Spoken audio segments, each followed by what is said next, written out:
Memory. There is no way this only takes 1.8 gigabytes. I'm not a robot. How did I fail? You know what? I sometimes feel like a robot. I am ChatGPT. What is the friendliest Linux distro out there? Hey folks, today we're diving into the best beginner-friendly Linux distribution. Whether you're switching from Windows, reviving an old laptop, or just want to see what the hype is all about, this video is for you. Whatever your reason, let's get started. Do I have to say it again? Okay. Did you know it's totally free to subscribe, just like Linux? If you find this video insightful or even mildly entertaining, slap that like and leave a comment. Tried Linux before? Thinking of trying it? Let me know.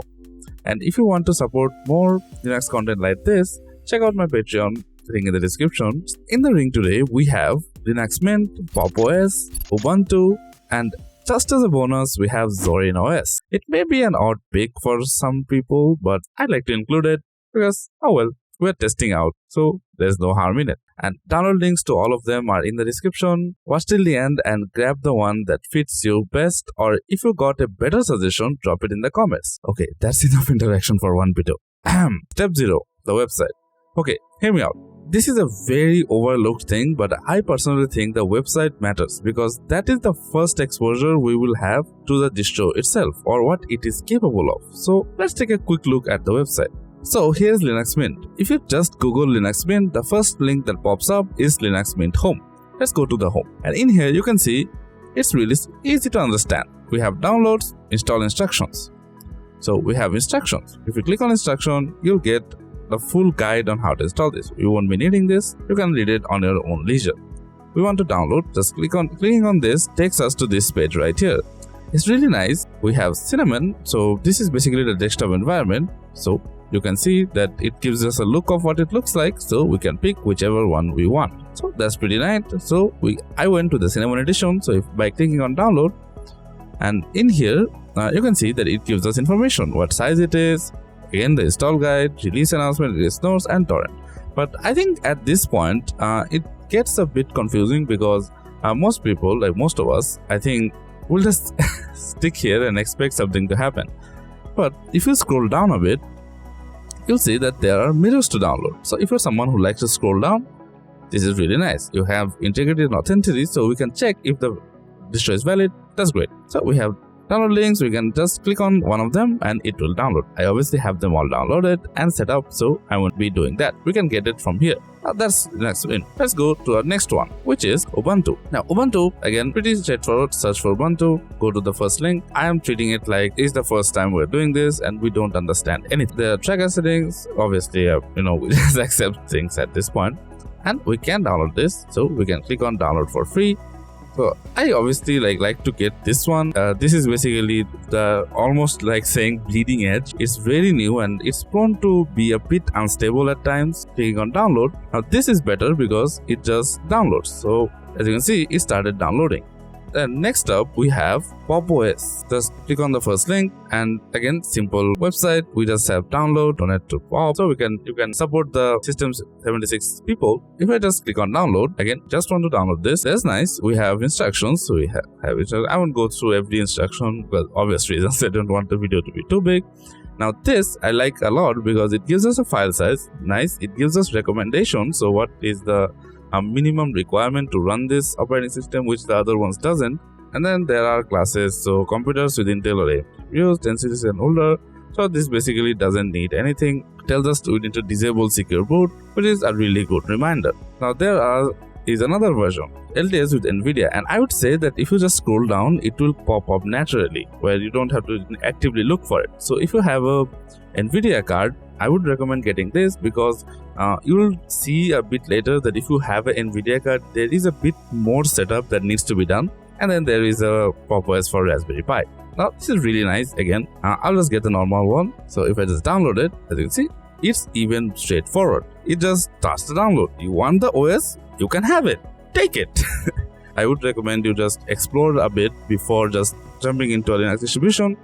Take a look around. Then, as for our bonus distribution, which is Zorin OS. Now here things get a bit interesting. I did include it just to show you this, which is if I just go to the first link again, whatever is search, the first link is the one we're getting into. The website looks nice. I'll just give it to them. It looks nice. Then if you just go to download, you'll see this is the first thing that pops up. Now I particularly don't like this because, well, yeah, obviously they have to sell this. You can see that it says it is $47. Now this is the pro version, which just tell you what it gives. It comes in bundled with, and yeah, I will say that it is like it has more stuff, but if you just scroll down a bit, you'll find two editions, which is core and education, which core being just the bare bones. So for basic use, if you're just a normal user, this is fine. Now that we got a bit of a, I would say, website tour, let's move on. Let's actually see the installer. Now the installer is the very, I would say, crucial part of a Linux distribution. So how easy it is to install for any beginners. So with that out of the way, let's get started.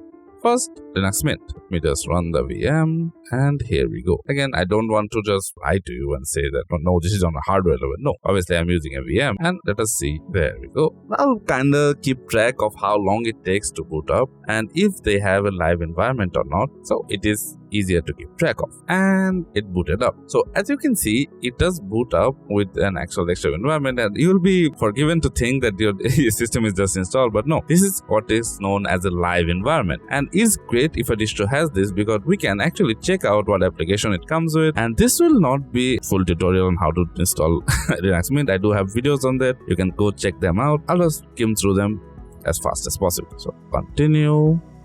English, yeah, keyboard layout, English, continue, install multimedia codec, and then we have secure boot, so we can set up a password. And yes, Linux Mint does support secure boot. Okay, continue. We can just keep it unchecked if you want, but why not? If it has the feature, might as well use it. Then yeah, ESDs can install Mint. There are other options in the advanced feature, but again, that's beyond the scope of this. Continue. So this will format the disk. Then we'll set up our region and then our username and password, and we can choose to log in automatically, but nah, what is the point of using Linux if you don't have any security? That's about it. I would say the installation process for this is relatively simple, and that's about it. It's installed. We can continue testing, or we can just restart. Now do make sure that after hitting restart, you unplug your USB. So let's give it a moment to boot up. So, and here we go. As you can see, it does say please remove the installation medium, then press enter. This will be a common theme for every single one of this. So let me just do that. And in case you're wondering how do you remove USB from a virtual machine, well, we can basically just go to storage and just, as you can see, it is already removed. So virtual machine does that. VirtualBox does that by default, but in case it didn't, we can remove that. Anyway, if I hit enter, now it should boot up. And there we go. Our system is installed, and that experience I would say was pretty straightforward, nothing too complicated, fairly easy to install. Now up next we have Ubuntu, and there you go, that did boot up. Now if I just click on this, you'll notice something that as soon as you click something, the whole thing just disappears. This is called the GNOME desktop environment. By the way, Linux Mint was using Cinnamon, and I would say GNOME, again, we'll talk about this in a bit. So I'm getting way too ahead of us. I'm so excited for this video. Anyway, we'll just again skim through this. Next, accessibility. So if you want something, you can get it. Keyboard layout US is fine.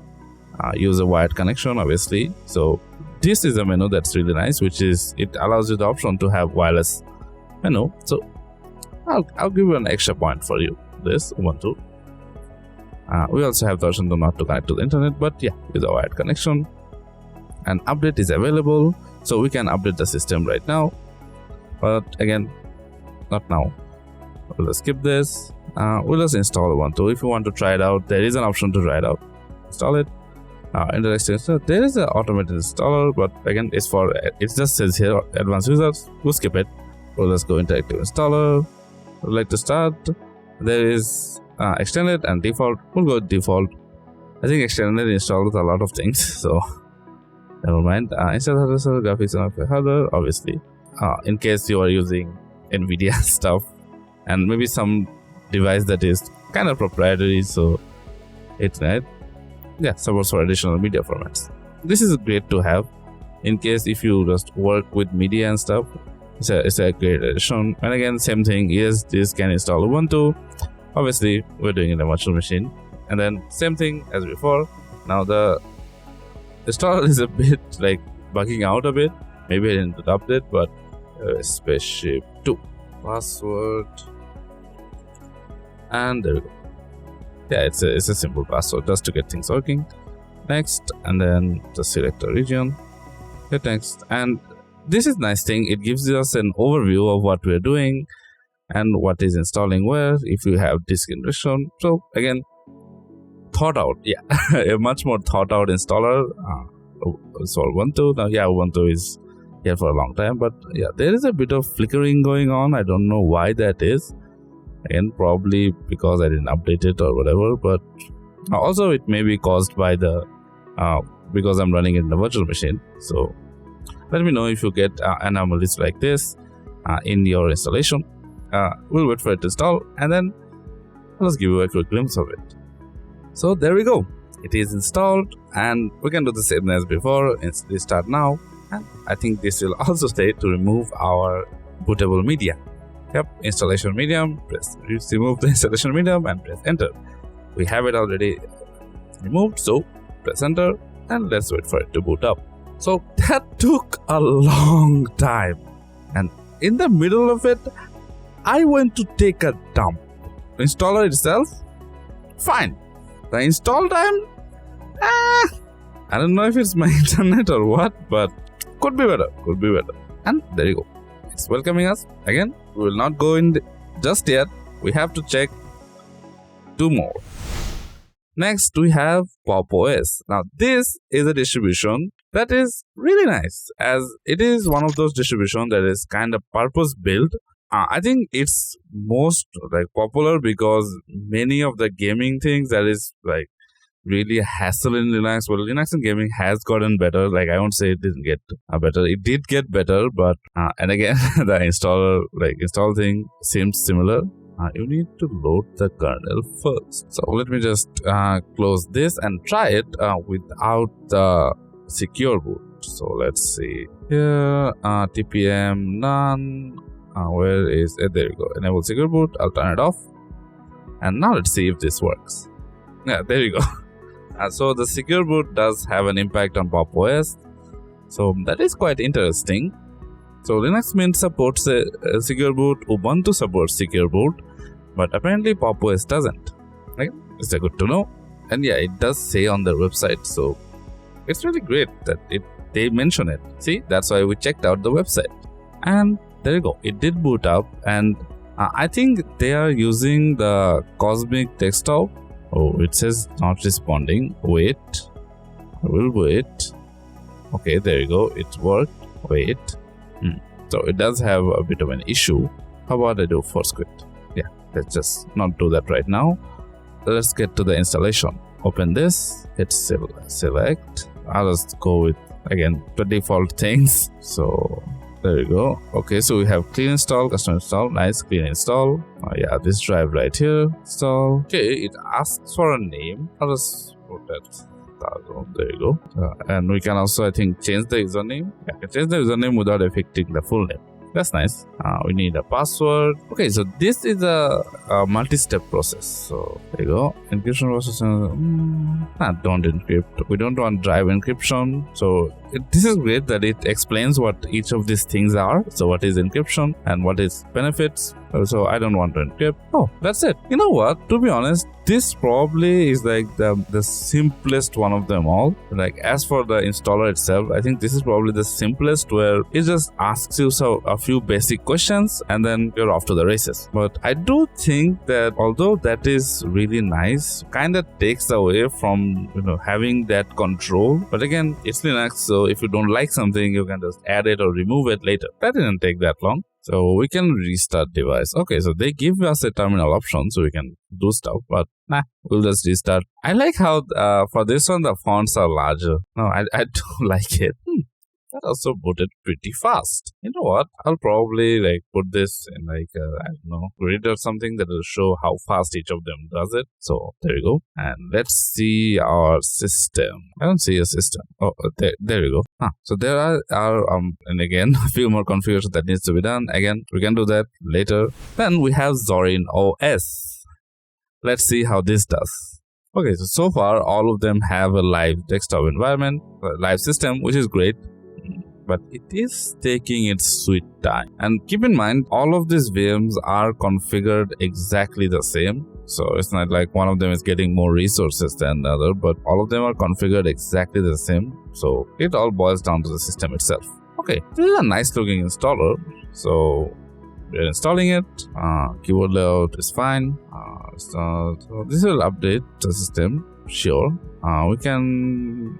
Okay, we'll configure secure boot. So Zorin OS also supports secure boot, so keep in mind. I think the only one that doesn't support secure boot is and you can also click this if you don't want to participate in the sensors. So there we go, and we can click on install now. It didn't even ask me for a drive. I think it just saw that we have only one drive and we are selecting ESDs, so we just assumed, yeah, it's probably that one. Okay, sure. I mean, I wouldn't do it like that, but you do you. And so far, I think the installation is closer to Linux Mint. Space Zorin, why not? Password. Yeah, there you go. Continue. Okay, it does load a bit, and I think that's about it for the installation part section of it. So do let me know which one you think is the most, is the easiest one, and maybe just comment down the overall rating. So whichever you guys want to rate, higher or lower, and the rating will be based off of how friendly or user friendly do you think it is. Just think like someone who doesn't know Linux at all. So let us continue, and after this is done installing, we can do a quick reboot. Then after this part, we will check the boot time of each of the systems, so how fast they boot up. And again, keep in mind they are all booting from SSDs. Also, I like they give you a skip option, so you don't have to sit through the downloads if you don't want to. There we go. The installation is complete. We hit restart now. Then I think this also says to remove the installation media. And I think that's a good touch to everything. Okay, so it gives us an extra menu when we configure the secure boot. So that's something. Okay, it does have, okay, so it does look nice. And we're in. No welcome. Okay, so there is a welcome screen. Oh my god, it's animated. Nice. We'll take the tool later. So let me close out of it. So now the installation process is done. Now let's start the boot time. I'll count from when the virtual machine logo arrives.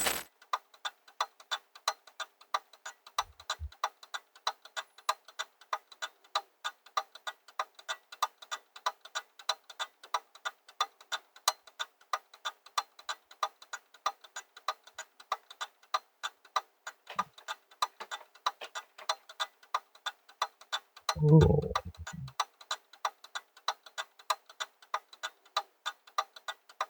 So with all of that out of the way, now we know how fast it boots, how easy the installation is.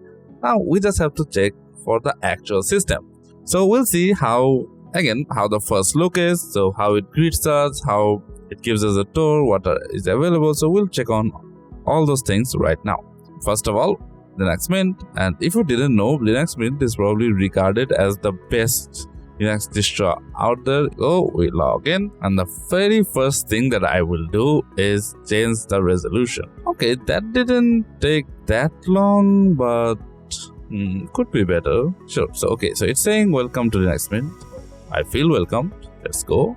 So it's giving us kind of like an overview of what it's available. So let's see. Desktop colors. So this is, I think, for themes and stuff. Let's see. Launch.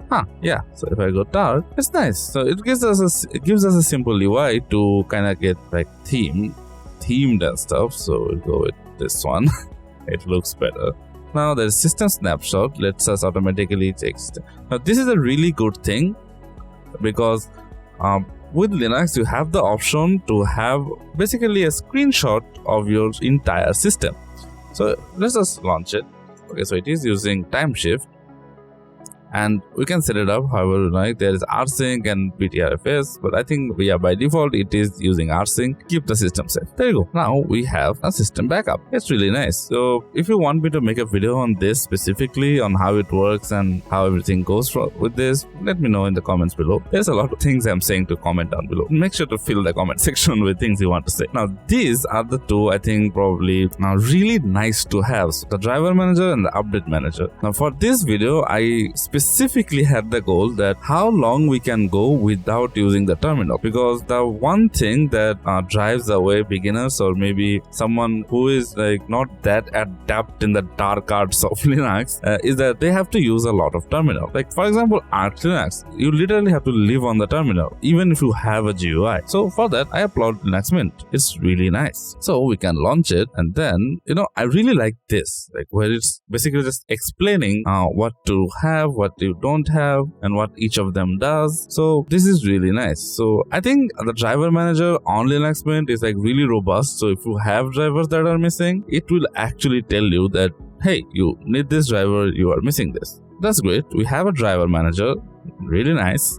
And then we have an update manager. Now this is great because when we are doing system updates, it is like we can do updates in the terminal. This allows us to basically do that process on a GUI. So it's really nice. Let's see, we have system settings. So what's available in settings? Now here's the thing, the reason I'm going over every single app in this, because this is the first loop. We are not in the system yet. This is what Mint prompts us before we even get into the system. It's like, hey, these are the things you have available, so please do check them out. And I really appreciate that, because there are many systems that will not give you this. It's like, there is a lot here. So let's go to effects. Okay, so animation speeds and stuff. And I would highly recommend you just tinker around in here. If we explain every single detail of every single system, it will take the entire day. So I won't go into that deep. Fun part of Linux is you actually exploring it. Don't just rely on Googling stuff. Just explore your system. See what's available. Okay, so we have system settings. Now we have software manager. Again, we're using a GUI either way, so might as well have a software manager that will just plug and play. We just plug it and it just works.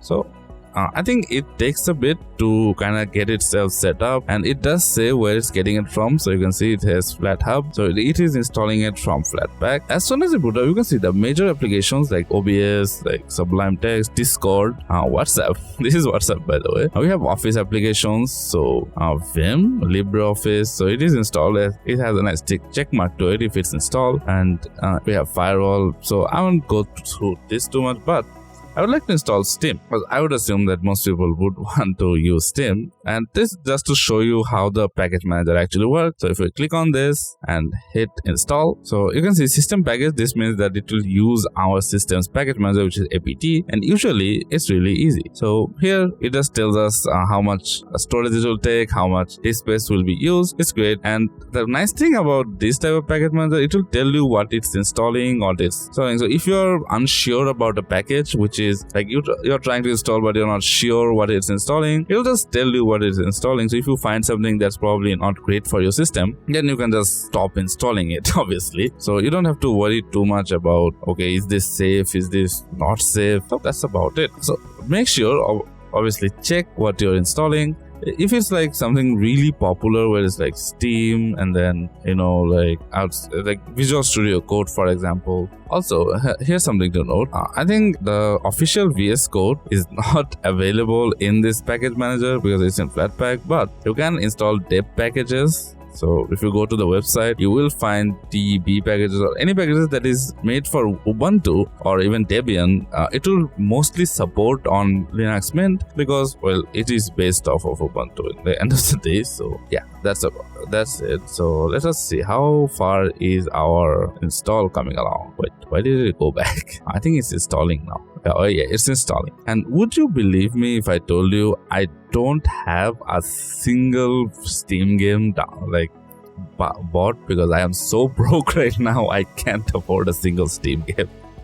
So make sure to support me on my Patreon so I can at least play some games, man. Okay, there we go. It is installed. If I just hit launch, and it just tells us proprietary binary only software, and then we just hit install. Yeah, I think it just updates Steam. And also I'll just show you how you can kind of set up. If you want to use Windows game, it will use a translation layer for it. So let us wait for it. And also, while this is updating, I'll show you. Now, there's something called Lutris. Here it says it helps you games from all eras, from most gaming systems, but leveraging combining existing emulators. So this basically is an emulator that allows you to play maybe some Windows game. And there's a lot to like about this system. So again, here is all the applications, and it may seem like a lot, but you'll notice that this display thing, this is actually a setting. So every setting that you want, you can just search here and it will actually show the settings as well. So this search is that really nice. Wait, we have drawing? Nah, I don't want manuals.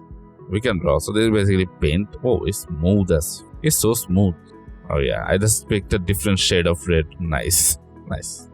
Okay, that's great. Yeah, I don't want to save that mess. There you go.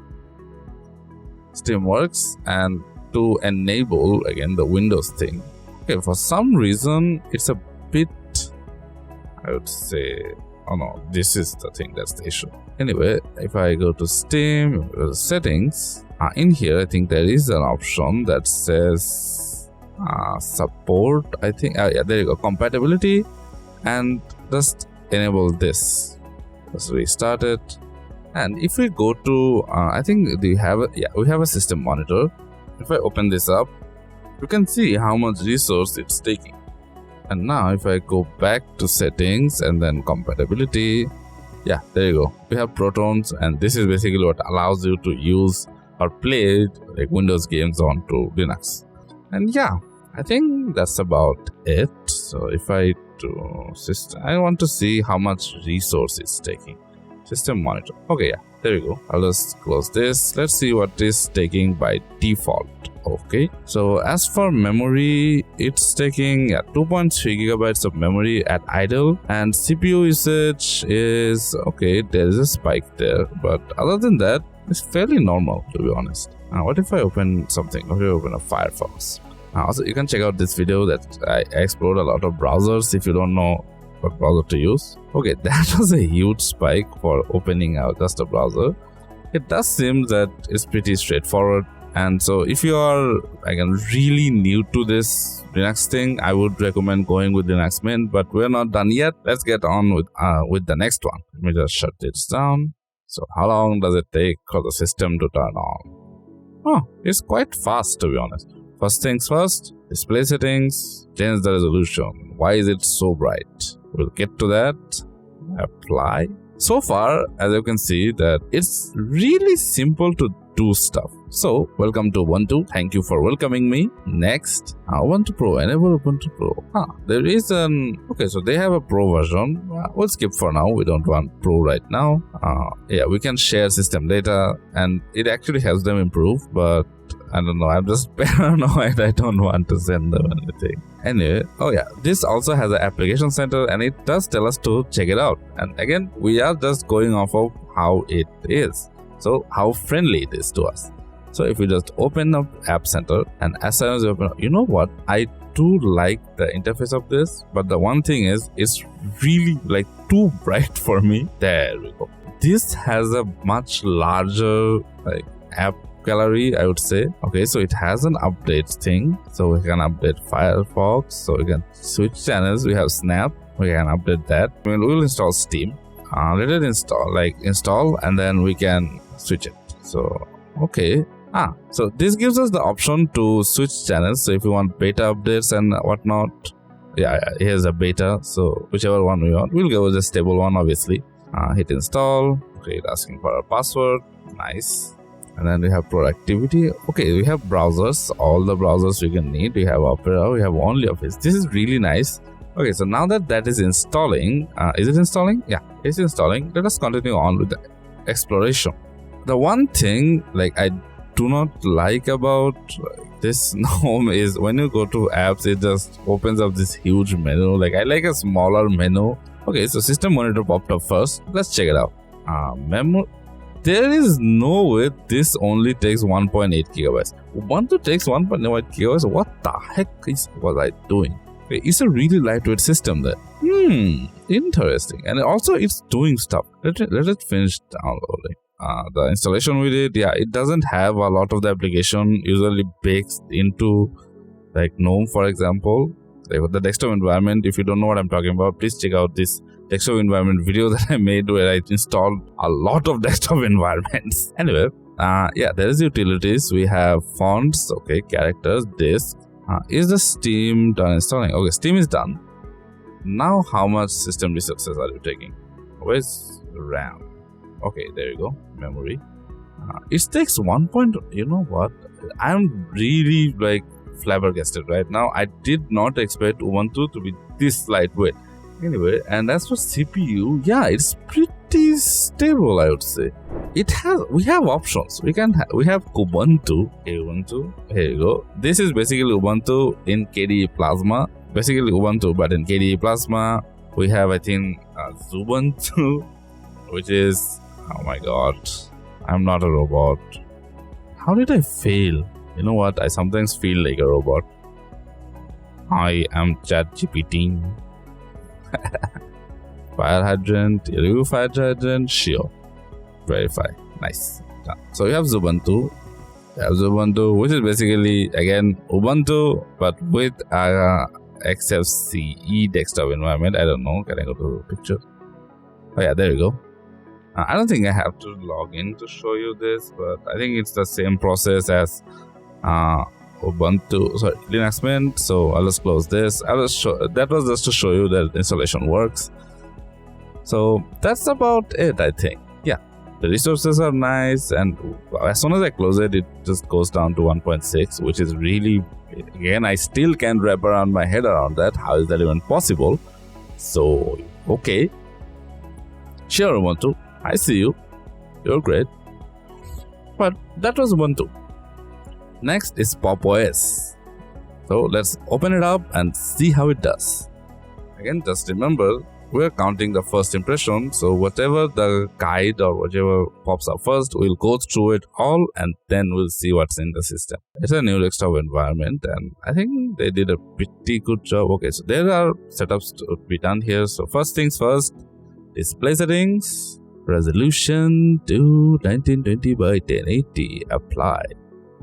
Keep changes. Now you notice something that this kinda looks like GNOME. I think this is based off of GNOME, so it looks similar. Anyway, welcome to Pop OS. Thank you for welcoming us. Again, don't mind me coming in. So we can have dock extend to edges. We can have small dock. So, okay, this looks nice. I'll keep this. Next, configure the top bar. Okay, so this bar right here. So we can remove this. I think this just shows how many workspaces you have. Again, if you are a really nice multitasker, if you like your workspaces, you can toggle this on. I think there is a way to get that. I just don't know how. Date and time, we can have it center, we can have it left, right. So okay, so right off the bat, it does give us a few options. So we can go next. Now open and switch application from launcher. Okay, super key or actual super key. I think it's Windows. Now for any Mac users who is wanting to do this, I think it's command key or whatever. I don't know the equivalent of Windows key. I think the Windows key does open this up, and we can open apps from here. I think, to be honest, I really do like these things where we can just have an application launcher, and I'm glad that this just tells us about it. But it just says super key, so it's not that obvious. But okay, the fact that this has this, really nice. I think GNOME and Cinnamon also kind of has something like this, but again, they didn't mention it, and we're going off of things they are mentioning. Okay, then we're going next. Gesture for easier navigation. So if you have a touchscreen, you can use gestures. So far, for appearance, we're going dark mode. Nice. Privacy, obviously, I'll just turn off my location. Time zone. I'm here. Online account. We don't want to connect it. Okay, so this doesn't tell us to open up the, what do you call it, like App Center, Device Manager, any of that. It just drops us saying all done. Okay, start using Pop OS. Now I am in settings. So first of all, okay, there is a recovery option. I always love this loading icon. It's so nice. It's funny. Anyway, recovery option. Partition is update available. Okay. Refresh OS. Reinstall while keeping user accounts and file. Okay. There is a reinstall. I think they have something called Pop Shop, as far as I know. Oh yeah, there you go. Pop Shop.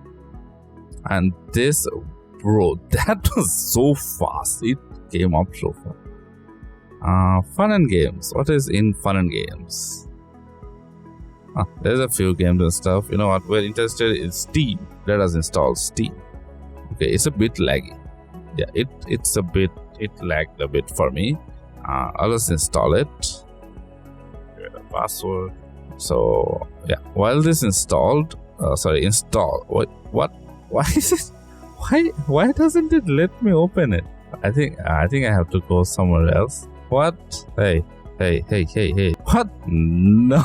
Why are you not letting me talk? Wait, how do I see my progress? You know what? This is not a good look.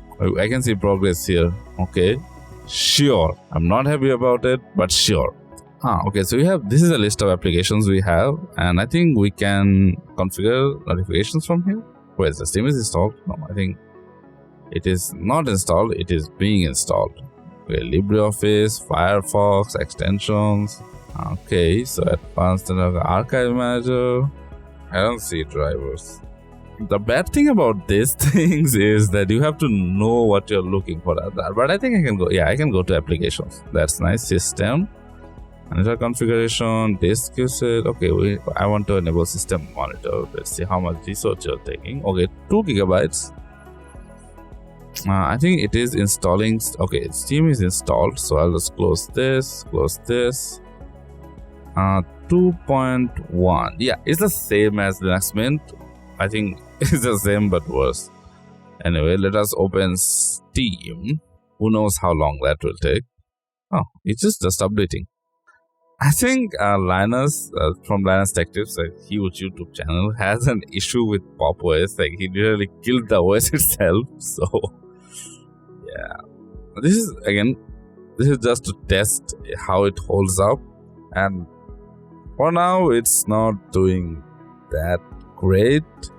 Why is the soft 12 gigabytes? Okay, so in conclusion, I think Pop OS is a bit sluggish. It's not great, but I think it could work well when it's on actual hardware. But still, I would put it below Linux Mint. Yeah. Again, no hate to Pop OS. I do think it's a great operating system, like for how much it provides. Okay, now we have 3 of them out of the way. And again, if you made it this far in the video, hit like, obviously. Now the last and final distro, which is Zorin OS. First of all, again, display settings. We are changing it to 1920 by 1080. Apply. Welcome to Zorin OS. Let me make you full screen. Thank you for welcoming us. Start tour. Open the menu to launch apps. Okay, I'll open the menu to launch apps. Okay, there are a lot of things I will give you. So I have to click on each of them. Okay, I have to click on each of them to get in. It comes with Brave browser. Okay, not Firefox. That's something. Office, LibreOffice, typical. Sound and video cheese. Okay, so it does come with a really solid application list. Okay, I did open the menu. Next, choose your desktop look with Zorin appearance. Can I do this later, please? Thank you very much. Launch Zorin appearance. Okay, so this is a separate application. First job. Yeah, make it dark. Okay, this dark mode though. I'm going permanent dark mode. I'm going this color. No, it doesn't look that great. Orange? Nope. Red? Nope. Gray? Too basic. Never mind. Blue it is. Anyway, others. Oh, we can configure other themes. Okay, that's great. Effects. What effects do you have? Jelly mode? I think this effect I really love. Yeah. This one. It makes it like macOS. Switch between workspace and 3D. Sure. Where is the workspace? Okay. Oh, okay. This is great. Nice. Special window. So the Alt tab is super tab with 3D window switcher. sure. Super tab. Okay. You know what? They really put a lot of thought into this. There is a lot in here. I don't want to go through everything, but you can check it out. We have fonts. We can change fonts. Nice. You know what? Thank you. Next. Speed up your virtual machine. Add guest editions for VirtualBox. You know what? The fact that you know that, sure, I'll install it. So I think this knows that it is being run on a virtual machine, which is great actually. For a desktop environment to know that it's in a virtual machine and prompt us that if we would like to install it, that's a good thing. Okay, I give props to you. Next, connect your online accounts. I don't want to connect anything. Next. It just gets slower because I connected it. Okay, we have Zorin Connect. I don't want it. It's like, I think it's like KD Connect.